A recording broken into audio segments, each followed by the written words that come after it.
Mes chers amis, dans la paracha Tetzavé, au début de la paracha, Akadosh Baruch Hu s'adresse à Moshe. Et il lui dit Vasita bigde kodesh le'Aaron achicha lechavod ultifaret. Et tu confectionneras des habits sacerdotaux, ou sacerdomoto si vous préférez, le'Aaron achicha, pour Aaron ton frère. Lechavod ultifaret. Le but de ces vêtements, leur rôle, ça va être que Aaron soit honoré, qu'il soit resplendissant, avec ses vêtements tellement beaux, tellement somptueux. Le but du vêtement, donc, c'est a priori d'honorer celui qui le porte. S'il y a bien un point où les non-juifs sont arrivés à la même conclusion que nous, c'est que les habits ne font pas le moine. Ce n'est pas les habits qui font le Talmid Chacham. Et pourtant, là, a priori, la thèse de la Torah a l'air d'être claire. Le but du vêtement, c'est qu'on honore Aaron. Ça veut dire que Aaron, c'est grâce au vêtement qu'il est Aaron. C'est-à-dire que Aaron à Cohen, sans le vêtement, il n'était pas Aaron à Cohen. Qu'est-ce que ça veut dire? Alors en fait, le Ktav Sofer explique de la façon suivante, très belle. Il est une Gemara dans Masechet Shabbat, Daf Kuf Memhe, qui nous dit la chose suivante. Mipnema talmidei chachamim shebe Bavel metsuyanim. Pourquoi les talmidei chachamim qui se trouvent à Bavel, qui sont toujours très bien habillés, vraiment tip-top? Dit la Gemara, mipne she'enan bnei Torah. Parce qu'ils ne sont pas des bnei Torah. Qui n'est pas ben Torah? Est-ce que c'est les rabbanim qui ne sont pas bnei Torah? Ou est-ce que c'est les gens de Bavel qui ne sont pas bnei Torah? Dit le Ktav Sofer, à quoi ça sert qu'un Talmid Chacham soit bien habillé et qu'il soit habillé différemment des autres? Il peut y avoir deux raisons pour lesquelles le Talmid Chacham doit être bien habillé. La première raison, c'est parce qu'il véhicule la Torah. Il est l'écrin de la Torah d'une certaine façon. Il est le représentant d'Hachem. Et donc, il se doit être bien habillé. Lorsqu'il est bien habillé, lorsqu'il présente bien, lorsqu'il a de la présence, eh bien les gens, ils honorent la Torah. Et donc c'est important que le Talmid Chacham soit bien habillé, que le Talmid Chacham soit honoré, pour qu'on honore la Torah qu'il est censé incarner. Première raison pour laquelle le Talmid Chacham se doit être bien habillé. Deuxième raison, deuxième rôle qu'ont les vêtements, c'est que l'homme sache garder une certaine distance des autres personnes. Lorsque je suis bien habillé, eh bien les gens qui voudraient comme ça m'apostropher pour me proposer de faire tout type de Averot, ils voient que non. Moi je suis habillé comme un Talmid Chacham. Moi je suis bien habillé. Moi je suis pas un petit voyou. Moi tu ne peux pas me proposer de faire ce que tu veux. Moi j'ai des tzitzit dehors. Rabbi Sion Abba Shaul par exemple, il disait que c'est vrai que la coutume des Sfaradim c'est de rentrer les tzitziot à l'intérieur. Mais si un homme lorsqu'il sort les tzitziot dehors, il sait que ça va le protéger. Il sait que les gens qui vont le voir comme ça, ils vont dire ah toi t'es un Ben Torah. Toi on peut pas s'amuser avec toi. Toi on peut pas faire des Averot avec toi. Et ben, c'est une raison suffisante pour qu'il sorte ses tzitziot dehors. Donc le but des vêtements, c'est quoi? Entre autres, le but des vêtements, c'est de protéger l'homme. Que l'homme, il sache exactement où il se trouve et qu'il puisse se distancer des autres personnes qui pourraient le conduire, le mener, le pousser à faire des avérotes. Voilà les deux rôles des vêtements. Vient la Gemara, dit le Ktav Sofer, et dit la chose suivante. Les Talmidei Chachamim de Bavel, la raison pour laquelle ils s'habillaient bien, ce n'était pas pour être honorés. Parce qu'à Bavel, dans tous les cas, les Talmidei Chachamim, ils n'étaient pas du tout honorés. Quand on honore la Torah, alors on demande au Talmid Chacham d'être bien habillé pour qu'on honore la Torah encore plus. Mais dans un endroit dans lequel, de cette façon, on bafoue la Torah, les gens, ils bafouent la Torah, ça sert à quoi d'être bien habillé?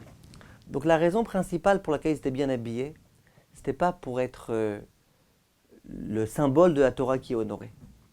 En pourquoi il fallait bien qu'ils s'habillent? Dit Ktav Sofer, mipnei she'enan bnei Torah. C'est pas que les gens de Bavel, c'était pas des bnei Torah. C'est que les Chachamim de Bavel eux-mêmes, c'était pas des bnei Torah. Qu'est-ce qu'un ben Torah? Aujourd'hui, on a l'habitude d'appeler ben Torah toute personne qui a un chapeau et une veste. C'est pas vrai. Ben Torah, littéralement, ça veut dire être le fils de la Torah. Le fils de la Torah, c'est quelqu'un qui est toujours connecté à la Torah, aussi bien que le fils, de par sa nature de fils, il sera toujours fils de son père. Le fils de la Torah, c'est celui qui est toujours connecté à la Torah. Celui qui est toujours connecté à la Torah, il est d'une certaine façon imperméable aux influences extérieures. Celui qui n'est pas complètement connecté à la Torah, qui commence à être ce qu'on appelle en hébreu un askan. C'est vrai qu'il est rave, il a la longue veste, il a les deux boutons derrière, mais il s'occupe de tout type de choses, il commence à ramasser de l'argent pour ceci et pour cela, il commence à s'occuper de tout type de personnes défavorisées, et puis des choses qui sont très nobles, des choses qui sont très importantes. Mais quelquefois, cet homme-là, au fur et à mesure du temps, il se déconnecte de la Torah. Il n'est plus complètement dans son étude. Il se détache de son étude. Et il commence à s'intéresser à tout type de choses, et qu'est-ce que les gens vont dire de moi, et qu'est-ce que les choses vont penser, combien il y a de gens qui viennent à mes cours, et combien il y a de personnes qui machin, et quel autre rave est-ce qu'il appréciait ou pas, et pourquoi il y en a qui parlent contre moi. Et d'un coup, il se déconnecte de la Torah. Celui qui est connecté à la Torah, il est imperméable aux influences extérieures. Celui qui est déconnecté de la Torah, il est la proie des mauvaises influences. Bien la Gemara dit, tu sais pourquoi les Talmidei Chachamim de Bavel, ils étaient bien habillés, ils faisaient attention à bien s'habiller, ils mettaient les tzitzit dehors, ils montraient attention, nous on est des Bnei Torah. Tu sais pourquoi? Parce que les gens qui étaient autour d'eux, certes, ce n'étaient pas des Bnei Torah, c'est des gens qui bafouaient la Torah, mais eux-mêmes, ce n'étaient pas des Bnei Torah. Et ils savaient très bien que n'étant pas Bnei Torah, ils risquaient malheureusement d'être très mal influencés par leurs semblables, par leurs contemporains, par leur environnement. Et le seul moyen de pouvoir se protéger de tout ça et de ne pas tomber complètement, de certes pas être un Ben Torah, mais au moins ne pas complètement tomber, c'est au moins d'avoir l'apparence, le look du Ben Torah. Voilà pourquoi les Chachamim de Bavel, ils faisaient attention à leur tenue vestimentaire, pour que les personnes à l'extérieur elles se disent, bon, eux c'est quand même les rabbanim, eux on leur propose pas de faire des avérotes, eux on sait que de toute façon ils refuseront. Dieu Ktav Sofer vient à la Torah et elle dit, attention, Ve'asita bigde kodesh le Aaron achicha. Tu confectionneras des vêtements saints pour Aaron ton frère. Tu sais pourquoi? Pas pour le préserver de mauvaises influences. Aaron, non. Aaron, c'est un vrai Ben Torah. Aaron, lui, il n'a pas besoin de tout ça. Aaron, il est complètement connecté uniquement, rien qu'à la Torah et à Kadosh Baruch Hu, et aux mitzvot, etc. C'est la raison pour laquelle tu peux être sûr que la seule raison pour laquelle à Aaron, on lui fait des vêtements spéciaux, c'est uniquement pour que la Keuna qui vient incarner, la Torah qu'il vient représenter, qu'elle soit respectée et qu'elle soit honorée. C'est intéressant, mes chers amis, de constater que la Torah, elle donne de l'importance à ce look-là, à la façon dont on est habillé, à la façon dont on présente. Très intéressant. Le Midrash, par exemple, il va recenser un certain nombre de points qu'il faut que le Kohen Gadol ait. Et elle va dire, par exemple, il faut que ce soit particulièrement fort, de force physique. Il faut que ce soit particulièrement beau. Il faut que ce soit particulièrement riche.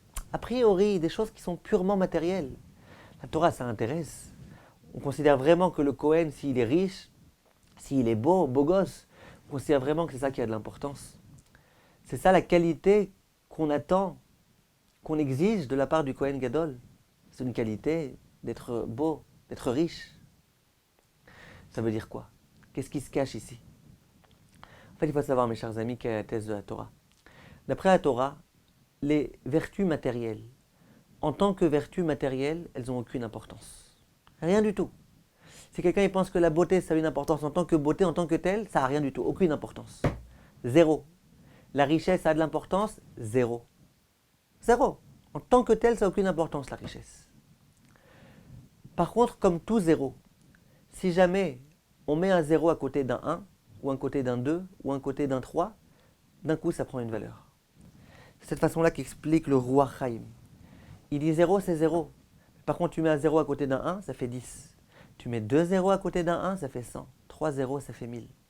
C'est-à-dire qu'il y a des choses qui, en valeur absolue, elles n'ont pas de valeur.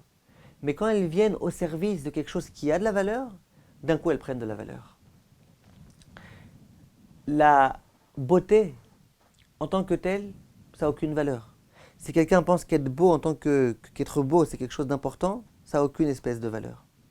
Simplement, la beauté, elle peut avoir quelquefois une valeur. Yosef Hatzadik, il était extrêmement beau. Les Midrashim abondent et expliquent combien Yosef était beau. Combien les femmes, quand elles voyaient Yosef, elles devenaient folles. C'est grâce à cette beauté que Yosef va pouvoir devenir un tellement grand homme. Il va réussir à résister aux tentations les plus grandes.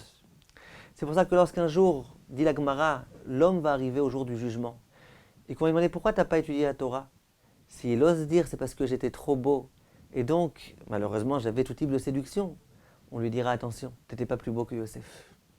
La beauté, elle a une importance. Le Yahabetz dit que le tzaddik, il doit avoir adrat panim. Il doit être beau, ça doit être agréable de regarder son visage. Ziv panim kemalach. il doit être beau comme un ange. Et alors, Torah Ivakshumi parce que qu'on ne se trompe pas, les gens quand ils viennent entendre la Torah de la bouche d'un rave, ils ont besoin que leur rave il soit beau, que leur rave il soit agréable, que lorsqu'ils voient leur rave, ils aient l'impression de voir un véritable ange. C'est comme ça. Vous prenez un rave qui est habillé n'importe comment, en haillons, eh ben, il n'inspire pas du tout le respect. Et des gens, d'un coup, ils ne vont pas l'écouter. C'est en ce sens-là qu'on explique ce qui est écrit dans la Mishnah, que Talmid Chacham Shenimtza Revav al Begado Chayav Mita. Un Talmid Chacham qui a ses vêtements qui sont sales, eh ben malheureusement, il est complètement répréhensible. Pourquoi ? Tu es censé véhiculer la Torah. Les gens, quand ils te voient, ils se disent c'est ça la Torah. Si la Torah, c'est quelqu'un qui est complètement débraillé, c'est pas bien. Moi, j'avais un ami, j'étudiais au collège avec lui. Au collège, je ne mets pas la cravate. Et un jour, il me disait, tu sais, je t'ai vu sur Internet avec la cravate comme ça. La vérité, te voir avec la cravate, ça me donne encore plus envie de t'écouter. Pourquoi ? Parce que tu es vraiment beau comme ça, présentable, et tu vois, et on écoute encore mieux. Depuis ce jour-là, je me suis dit, à chaque fois que je donne un cours Blinéder, j'essaye de mettre la cravate. Si avoir la cravate, ça fait qu'on t'écoute plus, eh ben, il faut mettre la cravate. C'est comme ça. Parce que les gens, ils écoutent. Ils ont plus tendance à écouter les personnes qui présentent bien que les personnes qui présentent pas bien. Ça veut dire quoi ? La beauté en tant que telle, ça n'a aucune espèce d'importance. La cravate, ça vaut quelque chose, la cravate. La cravate, ça vaut rien. Rien du tout. Simplement, si la cravate, elle vient, si la beauté, elle vient au service de la Torah, si la beauté, elle vient pour la Torah, ben d'un coup, la beauté, elle a de l'importance. Le Kohen Gadol, il devait être beau, somptueux avec ses beaux vêtements. Pourquoi ? Parce qu'il n'était pas beau pour être beau. Il était beau pour qu'on honore le grand Talmid Chacham. La beauté, c'est aussi la beauté de la parole. Le Chafetz Chaim, il disait à ses élèves, je vous demande quand vous parlez, vous faites des drachot, de bien parler. De parler avec un débit qui est agréable à entendre. De ne pas parler trop lentement, de ne pas parler trop vite. Habituez-vous à parler, faites des gestes comme il faut. Il disait à ses élèves, je vous demande, allez quelquefois le vendredi à la synagogue, or la synagogue est vide, mettez-vous à la place du Rav et imaginez-vous qu'il y a 2000 personnes qui sont en train de vous entendre. Et commencez à parler. Comme ça, vous allez voir, vous allez vous habituer à parler. Parce que le Chafetz Chaim, il savait que la beauté du vêtement, la beauté du bien parler, c'est quelque chose qui attire. Et le Talmid Chacham, il doit d'une certaine façon attirer. Parce que la Torah, elle attire. Donc c'est important. Donc c'est extrêmement important. Voilà comment quelque chose qui a priori est complètement matériel, qui n'a aucune espèce de valeur spirituelle, quand on se sert de ça pour la Torah, ça a de l'importance. On dit qu'il faut qu'il soit riche. Chachamim nous font remarquer que la valeur numérique de Mammon, de l'argent, c'est 136. 136, c'est la même valeur numérique que Soulam. Soulam, c'est une échelle. Parce qu'avec l'argent, on peut monter, avec l'argent, on peut descendre. On peut se servir de l'argent pour accomplir des choses extraordinaires dans la vie, quand on peut se servir de l'argent pour faire des choses abominables. On peut se servir de l'argent pour convaincre les gens d'être bien, pour convaincre les gens d'avancer. On peut se servir un petit peu de cette importance qu'on a quand on est riche, pour suggérer aux personnes de venir suivre le chemin de la Torah. Ou on peut au contraire servir de l'argent pour faire tout type de bêtises. Et puis ainsi de suite, on a parlé de l'argent, on a parlé de la beauté. On pourrait parler de toutes ces choses-là et bien comprendre qu'il y a des points qui ne sont pas du tout négatifs. Au contraire, ils sont positifs. Mais ils sont positifs dans la mesure où ils viennent s'inscrire dans un cadre bien précis qui est de servir à Kadosh Baruch Hu. C'est la raison pour laquelle le Kohen Gadol, il fallait qu'il ait ses beaux vêtements. Parce que grâce à ses beaux vêtements, il peut être beaucoup plus honoré. Il faut qu'on retienne ce qui est écrit dans tous les enseignements de nos maîtres. Il y a un passage dans lequel il est écrit Bechol derachecha da'eu. Dans tout ce que tu fais dans ta vie, il faut que tu connaisses Akadosh Baruch Hu. Ça veut dire quoi ? Il faut que tu saches dans quelle perspective tu fais ce que tu fais. On fait beaucoup de choses. On travaille, et puis on fait un peu de sport, de jogging pour être en forme, et puis on essaye d'être beau. Et puis, question juste, pourquoi tu fais ce que tu fais ? Si tu fais ce que tu fais pour t'enorgueillir, ça n'a aucune valeur. Si tu fais ce que tu fais parce que tu veux que les gens t'honorent, ça n'a aucune espèce d'importance. Si tu fais ce que tu fais en sachant que tu le fais pour Akadosh Baruch Hu, pour le bien de la Torah, pour le bien du peuple juif, d'un coup tout ça, ça revêt une importance particulière. Et quand on se sert du matériel dans ce sens-là, et bien d'un coup le matériel il devient spirituel. C'est ce que Messiat Yesharim dit. Il y a une dimension qui s'appelle la prichout, c'est l'ascétisme. L'ascétisme, c'est s'écarter du matériel. Il y a une dimension nettement supérieure, c'est la gdusha. La gdusha, c'est se servir du matériel en l'honneur d'Akadosh Baruch Hu. Et d'un coup, magie, ça se transforme en spirituel. C'est ça qu'Akadosh Baruch Hu attend de nous. Les bgadim de Aaron HaKohen, il n'avait pas besoin de vêtements. Aaron Cohen, c'était un ben Torah. Aaron Cohen était grand sans ses vêtements. C'est pas les habits qui font le moine, au contraire. Aaron Cohen, il était Aaron Cohen même en pyjama. Simplement, Aaron Cohen en pyjama, ça aurait fait qu'il y a des gens qui ne l'auraient pas suffisamment honoré. Parce que les gens, qu'on le veuille ou non, avouons-le, ils s'attachent malheureusement à l'aspect extérieur. Bien que cet aspect-là n'a aucune espèce d'importance. Altistakel Bakankan ne regarde pas, dit Amisha en Pirkei Avot, l'écrin extérieur et la Bémaché Yeshbour, regarde l'intérieur. Simplement, pas tout le monde connaît cette Mishnah. Et beaucoup de personnes accordent une importance gigantesque à l'aspect extérieur. Voilà pourquoi on demande de soigner aussi l'aspect extérieur. Et le Kohen Gadol, il faut qu'il soit particulièrement beau. Kol tov, mes chers amis, et à bientôt.